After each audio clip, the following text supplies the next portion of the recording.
Kiddushin 73a. One is referring to priests to teach that people with flawed lineage may not enter their congregation, and one's referring to Levites, and one to Israelites, and one serves to permit a mamzer to marry a shituki. Since a mamzer is prohibited from entering only the congregation of God, but he may marry someone who is not definitely a member of the congregation. For example, a shituki, and one serves to permit a shituki to marry an Israelite, as only one who is a definite mamzer may not marry an Israelite. As for the congregation of converts, it is not called a congregation at all, and they may marry those prohibited from entering the congregation of Israel. And Rabbi Yehuda holds that priests and Levites are derived from one instance of the word congregation, since they are from the same tribe, that of Levi. Consequently, one instance of the word congregation remains for him to interpret.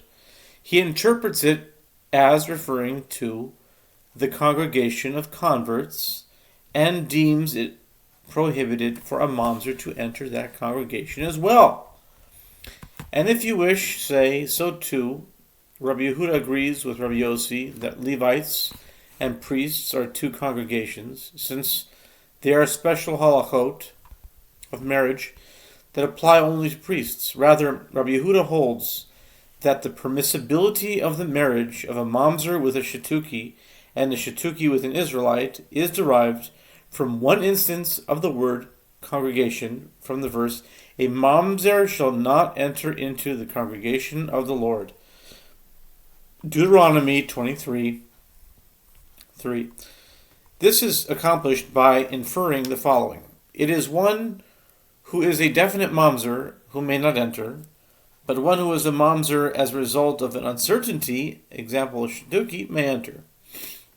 And similarly, it is into the congregation of those with definite unflawed lineage that a mamzer may not enter, but into a congregation of those with uncertain lineage, example shituki, he may enter. This verse therefore teaches that both types of marriage are permitted. In any event, Rabbi Yehuda remains with one instance of the word congregation to interpret, from which he derives that it is also prohibited for a convert to marry a mamzeret. And if you wish, say, these two, one who is a definite mamzer and one who is a mamzer as the result of an uncertainty, are two congregations, each requiring its own verse. And the reason of Rabbi Yehuda is from here. As for the congregation, there shall be one statute both for you and for the stranger that sojourns with you. Numbers 15:15. Which indicates that converts are considered like Israelites with regard to their being included in the category of congregation. And according to Rabbi Yossi, who holds that a convert may marry a mamzeret, the phrase "one statute" interrupts the matter, and converts are not considered part of the congregation of God. The Gemara comments, the statement of the Tosefta that a convert and an emancipated slave and a halal are all permitted to marry the daughter of a priest supports the opinion of Rav.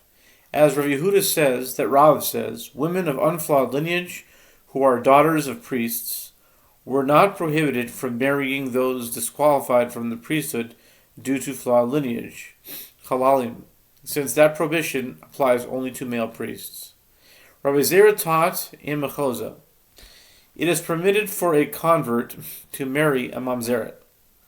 Everyone stoned him with their estrogim, since the many converts present were insulted by this statement, which they understood to mean that converts are not members of God's congregation. Rava said, is there a person who teaches such a matter in a place where there are commonly converts? He should have been more circumspect. Rava himself taught this in Mechoza to ameliorate the situation. It is permitted for a convert to marry the daughter of a priest. They carried him on a silk, beshirae, for elevating the honor of converts. He later taught them it is permitted for a convert to marry a mamzeret. They said to him, "You have forfeited the honor of your first sermon." Rava said to them, "I have done for you what is good for you. If a convert wishes, he may marry from here. In other words, those of pure lineage. And if he wishes, he may marry from here, a mamzeret." The Gemara concludes, and the halacha is, it is permitted for a convert to marry the daughter of a priest, and it is permitted for him to marry a mamzeret. It is permitted for a convert to marry the daughter of a priest, since women of unflawed lineage were not prohibited from marrying those disqualified from the priesthood. And it is permitted for him to marry a mamzeret, in accordance with the opinion of Rabbi Yossi, who holds that the congregation of converts is not called a congregation. The Mishnah teaches, and these are the last two categories. A shtuki is any person who knows the identity of his mother, but does not know the identity of his father. Rava says, by Torah law, a shtuki is fit to enter the congregation. What is the reason for this? Most are fit with regard to her. In other words, most men are fit to engage in intercourse with an unmarried woman, and only a minority are unfit with regard to engaging in intercourse with her. There are a few men who are related to a woman in a way that would render the offspring mamzerim. Rava analyzes two possibilities, and if they came to her, in other words, if the father came to the mother's location when the child was conceived, the following principle with regard to an uncertain prohibition takes effect.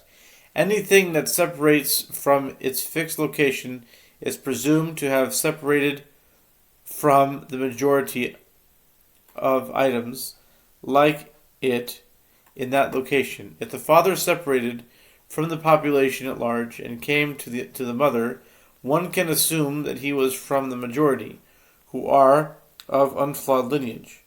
What might you say that perhaps she went to them, and the child was conceived in the place where the father was? In such a case, it is an uncertain prohibition located in its fixed place, and the halachic principle is anything fixed is considered as though it were half and half. 50%, and it remains a case of uncertainty, and it should be prohibited for the shtuki to marry a Jew with unflawed lineage. Chol kavua kemechza al mechza dami. That's the principle of anything fixed is considered half and half. And in any case, this does not suffice to prevent her shtuki child from marrying a Jew with unflawed lineage, since the Torah states, "A mamzer shall not enter into the congregation of the Lord," Deuteronomy 23:3, which indicates it is a definite mamzer who may not enter, but one who is a mamzer as a result of uncertainty may enter. Similarly, it is into a congregation of those with definite unflawed lineage that he may not enter, but into a congregation of those with uncertain lineage he may enter. Therefore, even if it is uncertain if one is a mamzer, by Torah law, he may marry a Jew with unflawed lineage. And for what reason did the sages nevertheless say that a shtuki is of flawed lineage? Due to a rabbinic decree, lest he marry his sister from his father, since the identity of his father is unknown.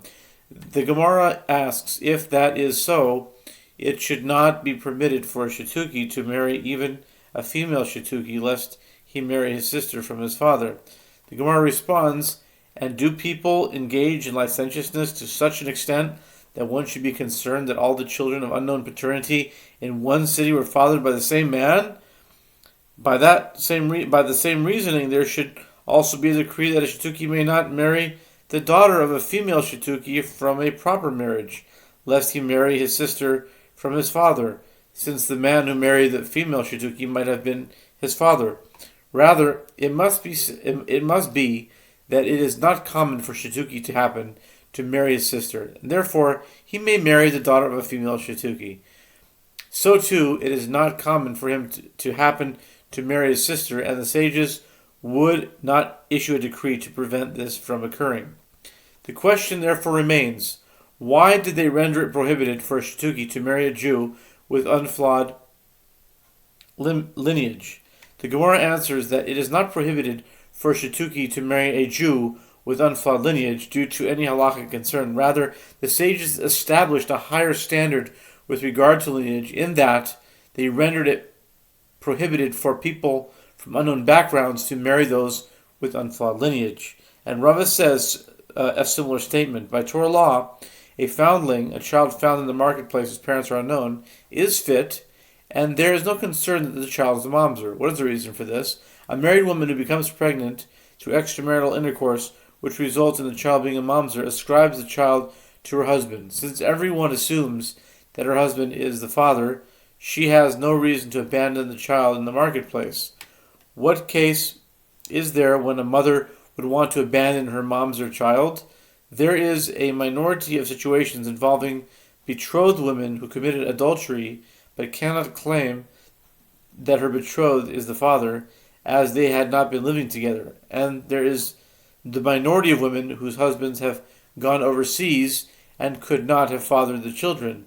Since there are many other cases of unmarried women who do abandon their children, although those children have unflawed lineage, and there are also children with unflawed lineage who are abandoned by their parents due to hunger, the concern that the child is a mamzer is no more than half and half, in other words 50%. The Torah states, a mamzer shall not enter into the congregation of the Lord, Deuteronomy 23:3, which indicates it is one who is a definite mamzer who may not enter, but one who is a mamzer as a result of an uncertainty may enter.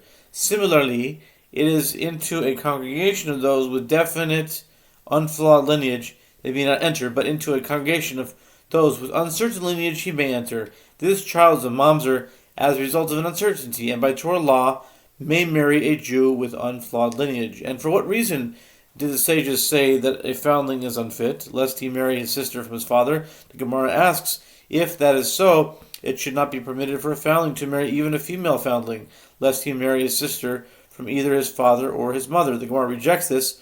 Are they continually throwing away all these children? It is likely that the same parents abandoned both a son and a daughter. If you accept that suggestion, it should not be permitted for him to marry the daughter of a foundling, lest he marry his sister, and as perhaps the father of the one he wishes to marry is his father as well. Rather, it must be that it is not uncommon for a foundling to happen to marry his sister, and therefore he may marry the daughter of a foundling. So too, it is not uncommon for him to happen to marry his sister, and the sages would not make a decree to prevent this from occurring. The question therefore remains, why did they prohibit a foundling from marrying a Jew with unflawed lineage? The Gemara answers that it is prohibited for a foundling to marry a Jew with unflawed lineage, not due to any halakha concern. Rather, the sages established a higher standard with regard to lineage in that they rendered it prohibited for people from unknown backgrounds to marry those with unflawed lineage. Rava bar Rav Huna says, if an abandoned boy was found circumcised,